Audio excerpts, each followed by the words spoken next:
Hola, buenas tardes, ¿cómo les va? Bueno, vamos a continuar entonces en esta primera parte del teórico de hoy a analizar o a poner en cuestión algunas dimensiones, algunas hipótesis de lectura con respecto a uno de los corpus seleccionados, el corpus construido y analizado por la semióloga argentina residente en Francia desde hace muchos años, Lucrecia Escudero, quien en el mismo transcurso de la pandemia COVID-19 escribe y publica un artículo sobre lo que ella denomina la antropología cultural del meme, ¿no? Proponiendo, como les decía, algunas hipótesis, algunas líneas de lectura útiles y posibles para considerar el meme en este contexto de las hipermediaciones que veníamos estudiando con Damián Fraticelli, ¿no? La semana pasada entonces habíamos hablado de un concepto importante a la hora de estudiar los memes, como es la noción de polifonía y de heteroglosia en Bakhtin. También hemos hablado de las distinciones que propone Fraticelli entre lo mediático, lo mediatizado y las hipermediaciones como etapas necesarias para comprender la evolución y la complejidad de los tiempos actuales, ¿no? Para pensar en las formas de la mediatización del humor, ¿no? Es decir, nos hemos preguntado entonces, actualizando estas preguntas que nos hacíamos hace un par de semanas atrás, ¿no? ¿Qué preguntas nos vamos a hacer acerca de la circulación de los memes? Bien, hay una pregunta ahí acerca del cómo circulan los memes en estos tiempos de las hipermediaciones, ¿no? Cómo se producen y cómo circulan los memes en esta cultura de la convergencia digital. Por otro lado, planteábamos y actualizábamos la pregunta del por qué nos reímos, ¿no? De qué temas nos reímos, para qué nos reímos de ciertos temas. Y allí indagábamos en esta distinción de Fraticelli entre lo cómico y el humor, ¿no? Lo cómico como un modo de tomar distancia, de reírse de un otro, de establecer una superioridad con respecto de un otro diferente, y el humor como una dimensión que atraviesa la totalidad de nuestras prácticas, ¿no? En el humor nos reímos de nosotros mismos, ¿no? Como solemos decir, muchas veces hay que tomarse tal o cual situación con humor, sino esta situación nos desborda, ¿no? Entonces en lo cómico tomamos una distancia, construimos el objeto cómico, mientras que el humor podríamos decir que es una dimensión que atraviesa la totalidad de de estos interpretantes acerca de lo social, ¿no? Por otro lado, otra pregunta que nos planteábamos, ¿cómo, cuándo, con quién, ¿no? Podemos pensar y establecer estos contratos del humor? Y entonces los autores que venimos estudiando, como Fraticelli, como Arango, como Escudero, plantean la necesidad entonces de pensar los formatos y los contextos enunciativos, ¿no? El humor no circula como una dimensión de la primeridad, como una posibilidad, sino que el humor ya es un interpretante, entonces actúa en una situación comunicativa, en un intercambio discursivo, en un contexto enunciativo determinado. ¿Mm? Sabemos muy bien que algo puede resultar gracioso para unos y no para otros, puede resultar apropiado en un momento y no en otro, puede resultar gracioso para alguien y no para otras personas, ¿no? Entonces, Vamos a ver entonces cómo reformula y dirige Lucrecia Escudero estas preguntas a este corpus que ella construye, comparando dos momentos enunciativos muy importantes, muy fuertes, en los cuales ella produce teoría, en un caso allá por los años 90, escribe con Eliseo Verón, otro semiólogo argentino residente en Francia, un artículo sobre la mediatización o los modos de mediatización de lo que en su momento era la epidemia que cubría la agenda informativa, que era el SIDA, ¿no? Y actualmente, en este artículo que vamos a leer ahora, establece una comparación entre la mediatización del SIDA y la mediatización o la hipermediatización de la pandemia del COVID entre el año 2020 y 2021. Diríamos más específicamente en el año 2020, ya que ella publica este artículo todavía en plena emergencia sanitaria.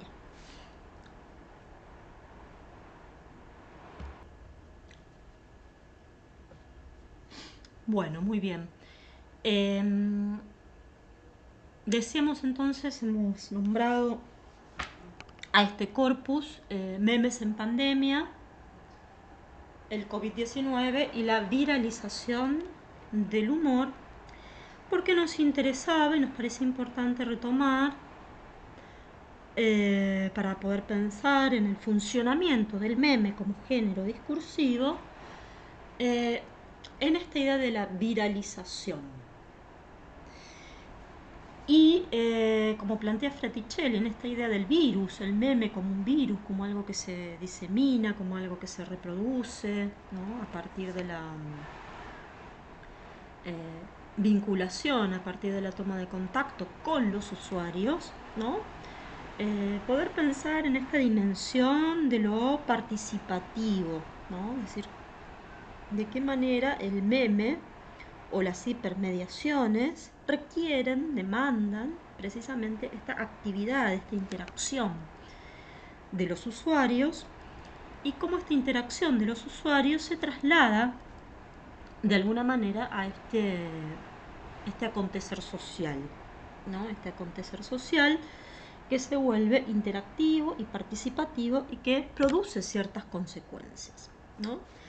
Entonces decíamos, Lucrecia Escudero va a proponer un estudio comparativo entre lo que fue la mediatización de la epidemia del virus y las hipermediaciones en la pandemia del coronavirus, ¿no? Ella va a estudiar las transformaciones en las formas de mediatización de un problema social. En este caso, ese problema social es precisamente la salud mundial. Al SIDA se lo ha calificado como epidemia allá por los años 90, ¿no? Fines de los años 80 y durante casi toda la década de los 90. El SIDA ocupó un lugar importante en la agenda mediática. Se cataloga como epidemia a una enfermedad que se propaga rápida y activamente, con lo que el número de casos aumenta significativamente, aunque se mantiene en un área geográfica concreta, ¿sí? Mientras que el COVID-19 fue calificado como pandemia, y para calificar o declarar el estado de pandemia deben cumplirse dos criterios: que la enfermedad afecte a más de un continente y que los casos de cada país ya no sean importados, sino transmitidos comunitariamente, ¿no? Recuerdan ustedes que esto fue un factor determinante a la hora de determinar el estado de pandemia, lo que se llamaba la transmisión comunitaria del virus, ¿no? Donde la misma comunidad es la que produce y contagia el virus. Entonces, Escudero va a pensar, va a plantear algunas similitudes y algunas diferencias a la hora de analizar o comparar la pandemia del coronavirus y la epidemia del SIDA. Por un lado, las formas de transmisión y de contagio van a construir una relación diferente entre el virus y el espacio privado o el espacio público, ¿no? Mientras el SIDA, el contagio del SIDA se atribuía a comunidades específicas y concretamente a prácticas sociales específicas, como la de los homosexuales o la de los toxicómanos por el uso de las jeringas, ¿no? Es decir, la transmisión del virus del SIDA se produce en el espacio privado. La transmisión y el contagio del COVID-19 se produce en el espacio público, ¿no? En el espacio de nuestras actividades diarias, en el espacio de nuestras actividades cotidianas, y afecta al resto del conjunto, a la totalidad de la población, y en todo caso más o menos según un rango etario o según cierto tipo de actividades laborales, ¿no? Pero era una pandemia, o es una pandemia, o fue una pandemia, perdón, que afecta al conjunto de la población y al conjunto de las prácticas sociales, ¿no? Desde la convivencia familiar hasta la adquisición de productos básicos para la alimentación o para la salud, o hasta las propias actividades laborales, ¿no? Al conjunto de la sociedad y de sus actividades. Por otro lado, otro eje tendría que ver con los colectivos discursivos de identificación, a quienes debería dirigirse o a quienes se dirige una campaña de prevención, ¿no? De estas enfermedades colectivas y sociales, ¿no? Cómo se construyen los colectivos discursivos de identificación. Dice Lucrecia Escudero en este artículo: el SIDA, como ninguna otra enfermedad, contribuyó a interrogar a la sociedad en sus prácticas individuales y más íntimas, ¿no? El COVID se vuelve la pandemia de la paradoja de la globalización, restringiendo la circulación de las personas y su contacto, ¿no? Mayor contexto de circulación y de movilidad de las personas por turismo, por trabajo, por actividades sociales, es donde se instala la pandemia del coronavirus y produce, ¿no?, un dislocamiento, una irrupción, una interrupción de la cotidianeidad que instala la paradoja, instala la contradicción.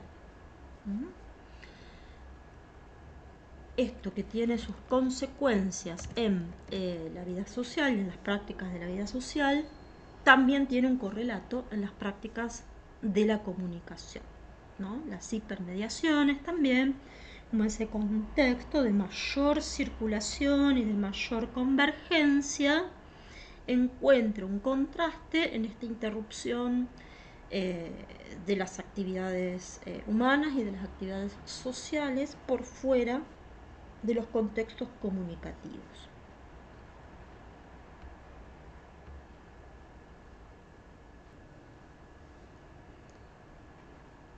Bien, entonces vamos a volver a plantear esas preguntas que veníamos formulando, ¿no? Decíamos que a la hora de analizar un objeto semiótico, o a la hora de analizar una pieza comunicativa como un objeto semiótico, lo importante, y casi lo único importante, es poder formular hipotéticamente una pregunta, ¿no?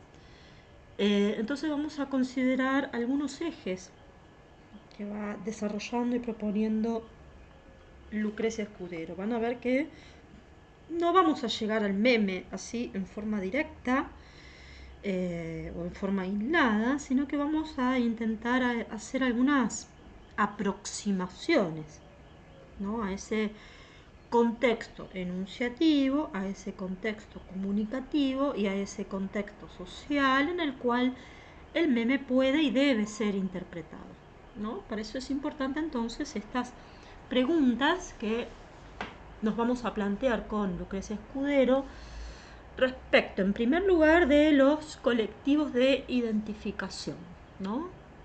A quienes se dirigen o a quienes se dirigieron estas campañas preventivas del SIDA o del coronavirus allá en los años 90 o en el contexto de las hipermediaciones, ¿no? Es decir, poder pensar la importancia de lo enunciativo, del contexto enunciativo, ¿no? A quién o a quienes se dirige una campaña preventiva, a qué prácticas sociales de esos colectivos, ¿no? Decíamos, estas prácticas que pertenecen al orden de lo privado, de la intimidad, o prácticas necesarias para la actividad social, ¿no? Entonces, a qué prácticas sociales de esos colectivos, cómo se interpretan esas prácticas sociales, qué valoraciones tenemos o tiene el conjunto de la sociedad respecto de esas prácticas sociales de esos colectivos de identificación, ¿no? Me refiero puntualmente a algunos colectivos de identificación más acotados, más restringidos, como fue en los 90 en el contexto de la aparición de la epidemia del SIDA, ¿no?, de los toxicómanos, el uso de jeringas, las prácticas privadas de la sexualidad, ¿no? Es decir, o incluso también en el mismo contexto de la pandemia del coronavirus, los trabajos y las actividades laborales que se consideraban esenciales y cuáles no, es decir, cómo se valoran, cómo se interpreta esas prácticas sociales atribuidas a ciertos colectivos de identificación. En el segundo lugar, otro aspecto a considerar, otro aspecto sobre el cual vamos a formular algunas preguntas, tiene que ver ya más concretamente con el modo en el que se instala en la agenda mediática, en la agenda de los medios o en la agenda de las redes sociales un determinado tema, un determinado tópico, ¿no? Cómo se va programando el tema en la agenda, qué espacios va ocupando en la programación, cómo se va instalando ese tema en la agenda mediática, con qué formatos o géneros discursivos, atraviesa, a partir de qué intercambios discursivos, quiénes y cómo participan de la construcción y de la circulación de la información, ¿no? Quiénes y cómo participan de la construcción y la circulación de la información, ¿no? Algo que veremos también un poquito más adelante con la teoría de lo verosímil de Todorov, cómo se construye, cómo se vuelve verosímil, cómo se vuelve creíble o no una determinada información, qué discursos, qué discursividades, qué reglas respaldan la construcción o no de una determinada información, ¿sí?, y qué matiz adquiere en consecuencia esa información. Y veremos entonces que la construcción de la agenda en este contexto de las hipermediaciones, Escudero va a decir que el COVID-19 saltó de scoop, de noticia scoop, de información scoop, ¿no?, como un descubrimiento, como una novedad, para rápidamente pasar a ser una developing news, una noticia en desarrollo, esto que nosotros vemos a veces cuando entramos a un portal de noticias, que tenemos el titular y debajo dice noticia en desarrollo, ¿no? Hacer un developing news, es decir, aquellas noticias cuyo tópico principal se va enriqueciendo con nuevas informaciones, lo que orienta la lo que orienta la información original de la noticia y la percepción del fenómeno. ¿Mm? En este contexto de las hipermediaciones, esto ocurre casi con cualquier temática, la información en vivo, la información al instante, ¿no? La información en desarrollo, ¿no? Información que no se completa, ¿no? Y lo vemos con noticias como noticia de último momento, ¿no? Con respecto al dólar, a la guerra, a las elecciones, una infinidad de temas que captan de manera continua, ¿no? La atención de los consumidores, ¿no? Noticias en desarrollo. Por eso decíamos que en el contexto de las hipermediaciones, de algún modo, reina la incertidumbre entre la desinformación y el exceso de información. La participación en la construcción de la información no es broadcast, es decir, como en la época de la información o del humor mediático, es decir, desde los medios al público de una manera masiva y unidireccional, sino post-broadcast, del muchos a muchos, del many to many, ¿sí? Esto que se llama también la circulación reticular, de un lado hacia el otro, ¿no? La información, la producción de la información es colaborativa y participativa y abarca casi todas las esferas de la vida, ¿no? De allí la enorme circulación en las redes sociales, entre otras cosas, de las fake news y de los memes, y mucho más en el contexto de la pandemia del coronavirus, ¿no? Muchísima información circulando, pero mucha información a la cual era difícil atribuirle una legitimidad, una autoría, una institucionalidad, ¿sí? Sino que la trascendencia de esa información, más que por su verosimilitud, estaba dada por el efecto de la circulación, ¿no? El efecto de la memesificación, podríamos decir, ¿no? Ese efecto de la viralización.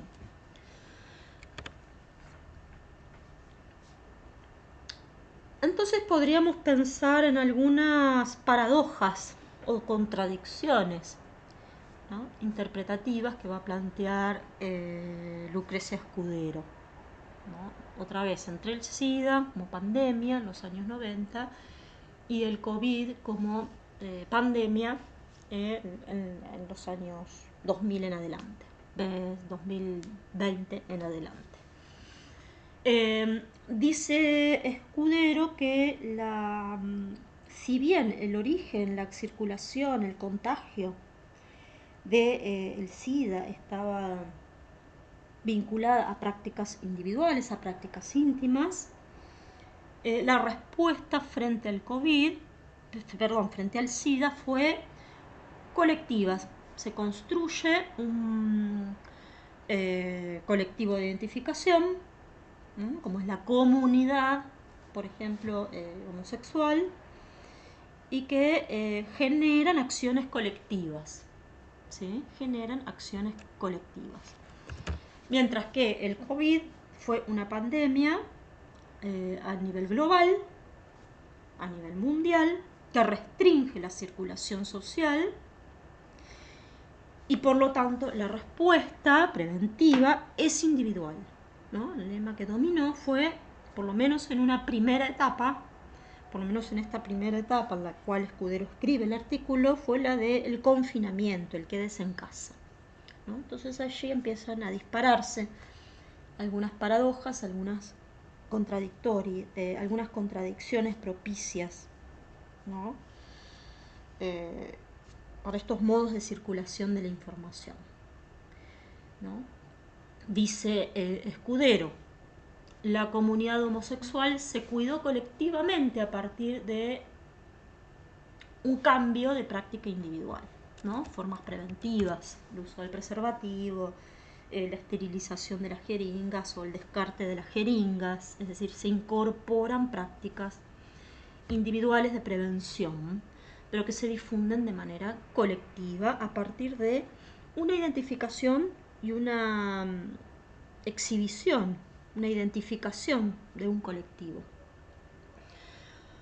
Nada de esto sucede con el COVID, donde se parte de una injunción colectiva: quédese en su casa, que vuelve pasivo al ciudadano, y el repliegue sobre sí mismo es caución de salvación colectiva.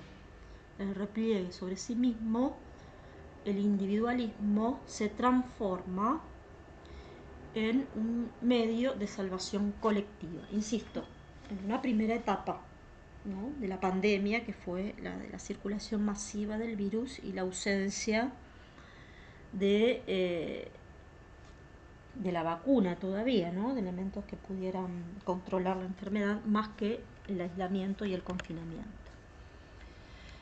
Allí en esta paradoja, entonces, es donde se instala la metáfora de la guerra, ¿no? La idea de la metáfora,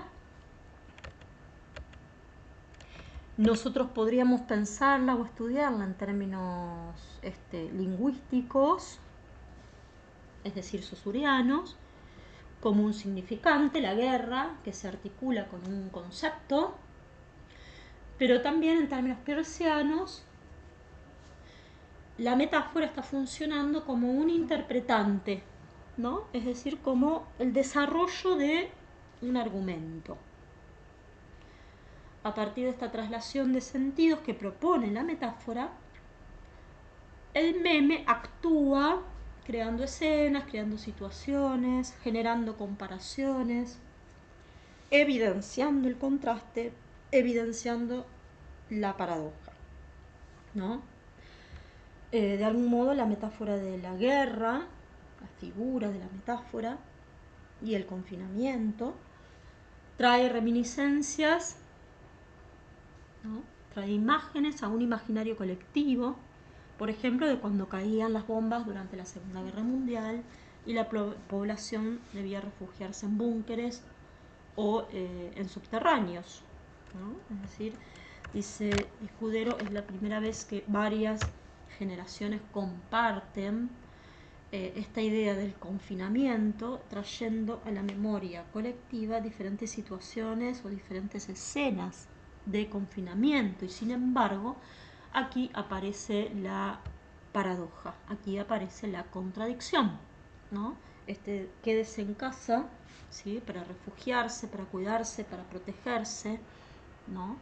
En 1940 el lema "estamos en guerra", ¿sí?, suponía cierta participación, cierto compromiso en lo colectivo, mientras que en la pandemia, durante el 2020, el "estamos en guerra" se traduce en esta imagen que vemos aquí, ¿no? Una persona en reposo y realizando cierto tipo de actividades sin un fuerte compromiso social, colectivo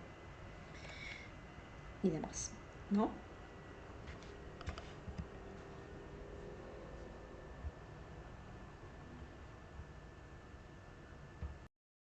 Bueno, y en tercer lugar, lo que va a plantear Escudero es cómo la lógica de los medios de comunicación masivos o la lógica de las hipermediaciones de alguna manera contribuyen a conformar la subjetividad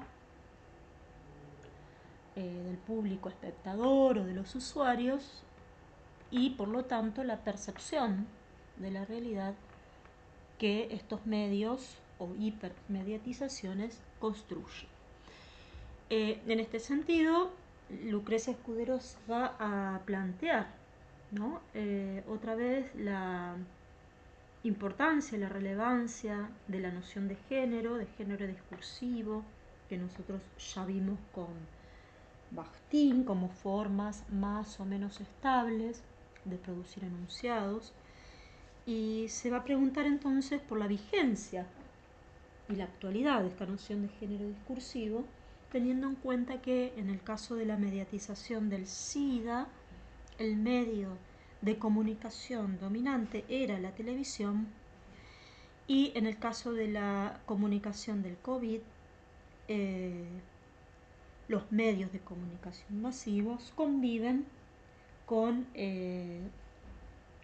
los medios con base en Internet y en la telefonía celular. Entonces va a preguntarse, como decíamos, Escudero, por esta validez, esta actualidad de la noción de género. Dice Escudero: definir la noción de género, uno de esos conceptos migratorios entre la historia del arte y la literatura, ha sido uno de los grandes problemas tradicionales del análisis de la comunicación de masas, ya sea para refutarlo o proponer transformaciones. Esta importancia reside, a mi modo de ver, en el hecho de que los géneros y los formatos que se diseñan en su interior estructuran los hábitos de consumo, diseñan esquemas de percepción a partir de los cuales interpretar lo social, pero sobre todo, como decíamos, son históricos. De allí el borramiento y contaminación actual de sus fronteras. Los géneros están en la base del contrato mediático, sea este ficcional o veredictivo, como por ejemplo en el que se encuentra la base del género informativo, ¿no? Entonces, así como en la comunicación del SIDA lo que predominaban eran los géneros y los formatos televisivos, donde el género principal en el cual se informó y se construyó la epidemia del SIDA fue lo que Escudero llama el intimismo, el documentalismo, las historias personales, conviviendo con el plató, con esas mesas entrevistadas de especialistas, de científicos, de médicos, mientras que en la comunicación de la pandemia, dice Escudero, asistimos más al género del talk show, que ya parecía haber pasado a un segundo plano. Nosotros podíamos visualizar en la televisión prácticamente en simultáneo paneles de especialistas, de encuestadores, de funcionarios del gobierno que comunicaban las cifras y las estadísticas de contagio masivo, casi como una información en desarrollo, una información en continuo, las nuevas formas de prevención, las nuevas formas de contagio. Y conviven además estos géneros con las redes sociales, que se constituyen en definitiva como el canal hegemónico y popular del estado de la opinión pública. Y lo que empieza a ocurrir, comenta Escudero, entonces es un borramiento, una contaminación, una hibridación de los géneros discursivos y de sus formatos, ¿no? A partir de esta efusión, de esta explosión de los canales informativos, empieza a producirse este borramiento, contaminación e hibridación de los géneros discursivos, por lo cual la problemática de la pandemia atraviesa no solamente un programa en particular, un programa documental, un programa informativo, sino que atraviesa y domina la totalidad de la programación televisiva y de la información que circula en Internet.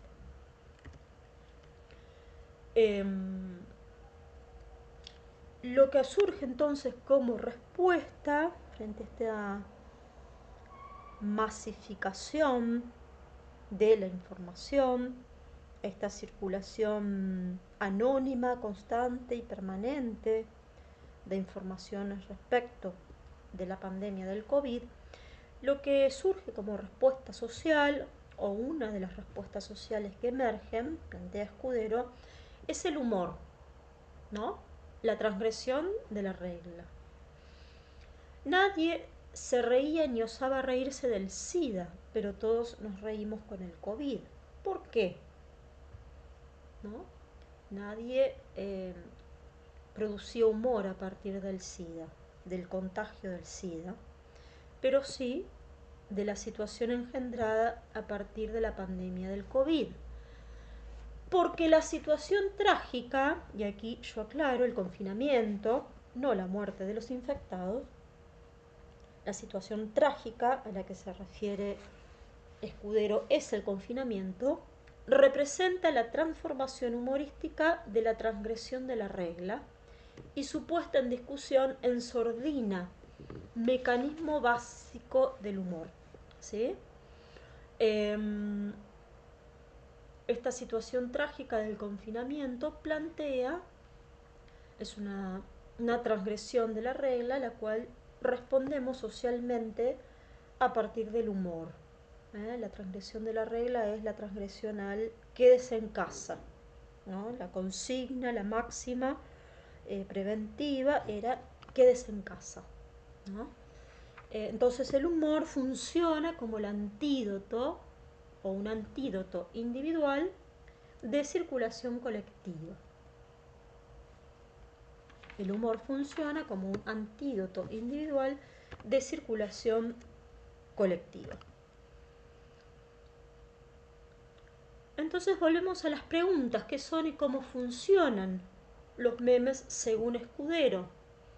Los memes son artificios semióticos, son las monedas de sentido puestas en circulación para ser intercambiadas. La naturaleza misma de la memecidad es la proliferación y el replique. ¿Sí? El meme se construye como un artefacto, como un dispositivo, ¿no? Como un género discursivo, con características formales muy concretas que se pone en circulación para ser intercambiado. Es la moneda de cambio de la comunicación en la hipermediatización, ¿no? El meme funciona entonces en el doble plano del contenido, transmite un mensaje, esto en el sentido también saussuriano, ¿no? Tiene un plano del contenido y un plano de la expresión, que sería esa dimensión significante en términos de Saussure, ¿no? Una imagen breve, un audiovisual, un texto. En cuanto a la forma del contenido, es decir, al significado, está sometido a reglas de interacción simbólica, ¿no? Estos consensos, estos saberes, estas creencias, ¿no? Esto sería la forma del contenido, la regla. Reglas de interacción simbólica, reglas de interacción social, que se violan o se acatan según el contexto. Y en cuanto a la forma de la expresión, es decir, el nivel del significante, podríamos decir que es un formato breve, simple, con reglas de producción de base, ¿no? Entonces, en el plano del contenido, el plano del significado, estarían las reglas, las convenciones sociales, los acuerdos, las creencias, y en el plano de la forma, en el plano del significante, nos encontramos con un formato breve y con reglas de producción muy, muy sencillas, ¿sí? Es un género discursivo con reglas de producción muy simples. Entonces vamos a pensar aquí el funcionamiento del meme, una estructura muy básica del meme a partir de uno de los ejemplos que aporta Escudero en este artículo, ¿no? Vemos una imagen de una señora lavándose el pelo, le pide a su esposo: alcanzame el secador del pelo. Vemos que su esposo le acerca un arma, y esto se da en un contexto que es el quinto día de la cuarentena, ¿no? En el quinto día de la cuarentena. Entonces, desdoblando esta función de la forma y del contenido, de la expresión y del contenido, Escudero plantea que en el plano del contenido encontramos una norma, una convención social, una convención simbólica, que es no matarás, ¿sí? Como forma del contenido, es decir, lo que estamos visualizando en este meme, aparece un mensaje, ¿no? Que contradice esta norma, que transgrede esta norma y es no aguanto a mi mujer, ¿sí? No aguanto a mi mujer, y le acerca un arma. No lo dice, pero está en la forma del contenido, es el mensaje, ¿no? En cuanto a la forma de la expresión, como decíamos, es lo que aparece, el mensaje que aparece literalmente en la viñeta, y como plano de la expresión, la imagen del marido que entrega un revólver, ¿no? Entonces tenemos el plano de la expresión, que insisto, es lo que observamos, en el plano del significante, en el plano de la expresión, lo que podemos describir en cuanto al texto lingüístico y en cuanto a la imagen, y en el plano del contenido es el significado, es el mensaje, ¿sí? Lo que podemos inferir, en primer lugar, a partir de la visualización de la imagen, pero también lo que genera, en definitiva, el humor es la transgresión a una regla, el no matarás. Pero, dice Escudero, hay un segundo aspecto que es importante, que completa, que le asigna un sentido al meme, que es la contextualización discursiva, ¿no? El contexto enunciativo, que en el caso del meme, este contexto enunciativo es muy variable, ¿no? Porque el meme responde siempre como un género discursivo primario a la inmediatez, ¿no? Es una respuesta inmediata al acontecer social. Dice entonces Escudero, así como decía también Damián Fraticelli, es fundamental considerar esa dimensión contextual del meme, ¿sí? Esta forma de la expresión y esta forma del contenido adquieren un sentido particular en un contexto enunciativo determinado, que, como bien señala y refiere en el meme, es en el quinto día de la cuarentena, ¿sí? Entonces, al encuadrar, dice Escudero, al contextualizar un fragmento de la información del mundo real, lo transforma en un artefacto discursivo y lo devuelve al receptor como instrucción de lectura, que a su vez lo incita a reenviarlo en una verdadera semiosis de reenvíos, ¿no? Al encuadrar el fragmento de la información del mundo real, ¿no? Al reponer ese contexto enunciativo, entonces lo transforma en un artefacto discursivo. ¿Qué quiere decir esto? Que contempla ese para alguien, ¿no? Contempla ese para alguien, contempla ese dónde, contempla ese cuándo, ¿no? A esto nos referimos cuando decimos lo transforma en un artefacto discursivo, lo incluye, ¿sí?, en su propia construcción, y lo devuelve al receptor como instrucción de lectura, ¿no? Y esto lo marcamos aquí, ¿no? Esta idea de la instrucción de lectura, como espera ser leído, ese artefacto discursivo, lo marcamos aquí con color, porque es una idea, un concepto que vamos a retomar la próxima semana, cuando desarrollemos la teoría del lector modelo de Umberto Eco, ¿sí? Es un artefacto discursivo que incluye una instrucción de lectura para sus receptores. Entonces, ya como conclusión, vamos a volver a retomar esta idea de la memecidad, del meme, como un interpretante que impregna, recorre casi el conjunto del acontecer social, o funciona como un interpretante, ¿sí?, del acontecer social, atraviesa eh, y condiciona, nuestro modo de interpretar la realidad. Aquí va a plantear entonces Escudero como conclusión: el meme en situación de pandemia permea las redes sociales, ¿no? Las permea, las atraviesa, ¿no? ocupa un lugar privilegiado por sus características constructivas, ocupa un lugar privilegiado en las redes sociales. Hemos visto ejemplos de Twitter, Facebook, Instagram o WhatsApp y se vuelve universal en su vocación de una comicidad, una memecidad que interroga la norma social.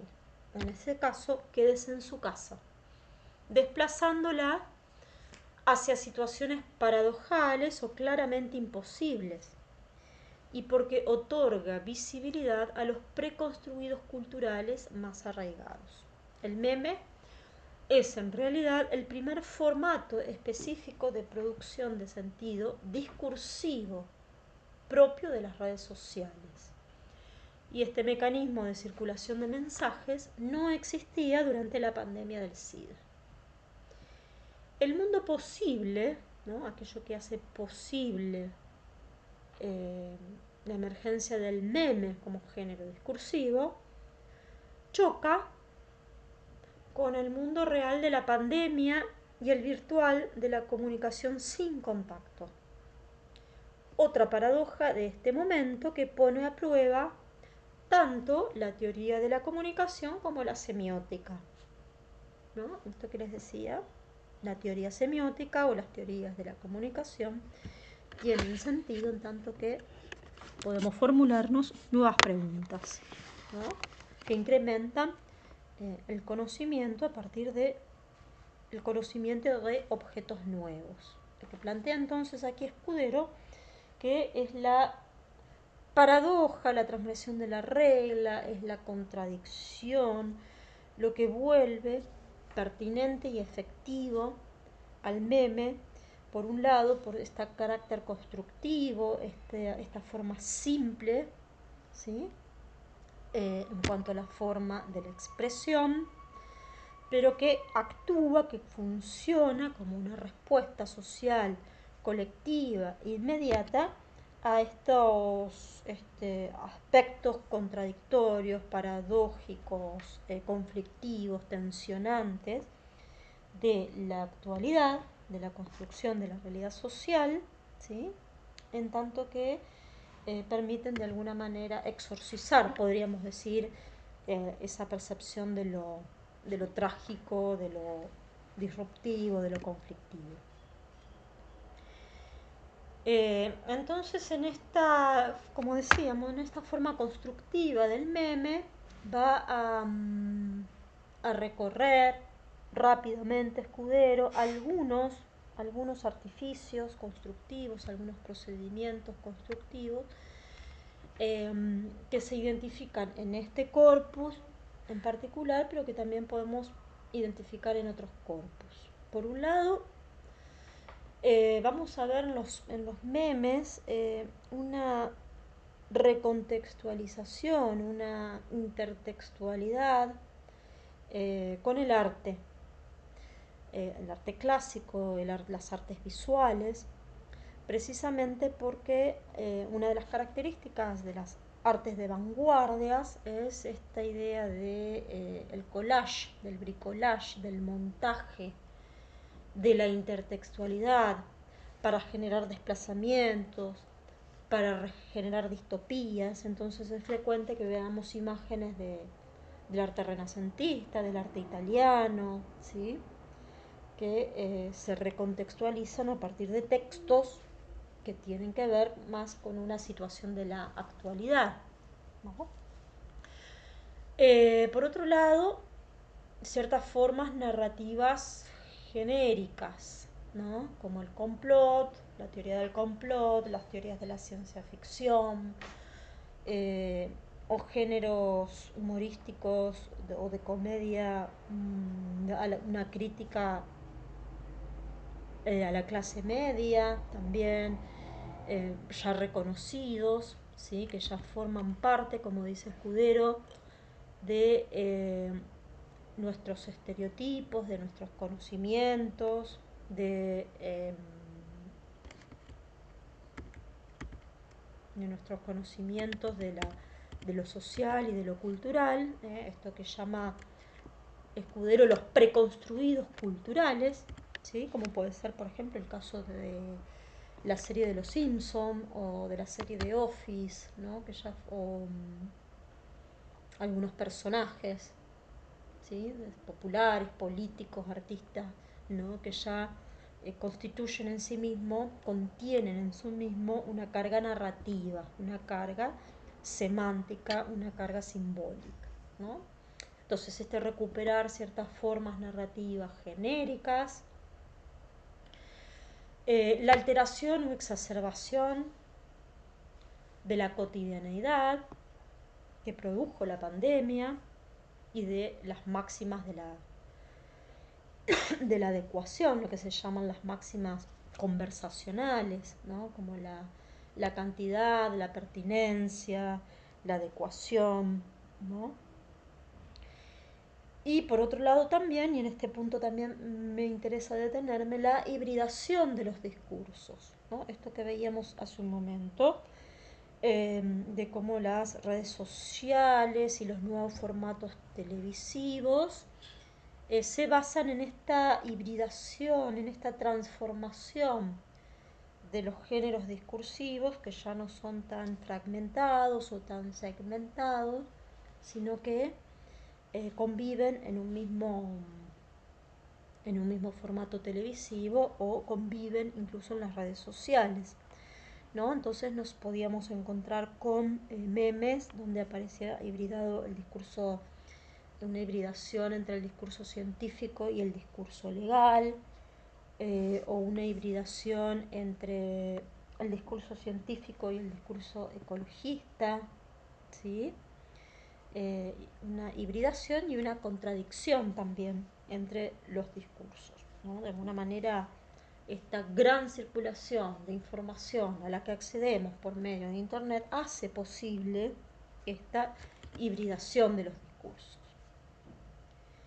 Y esta comicidad, esta memecidad, como decíamos, y aquí les propongo el último ejemplo para este encuentro de hoy, esta comicidad, esta memecidad, comienza a formar parte también de otro tipo de discursos que uno podría considerar más serios, ¿no? Entonces los políticos tuitean memes, o en el discurso religioso, en los textos religiosos también nos encontramos alguna referencia a algún meme, ¿sí?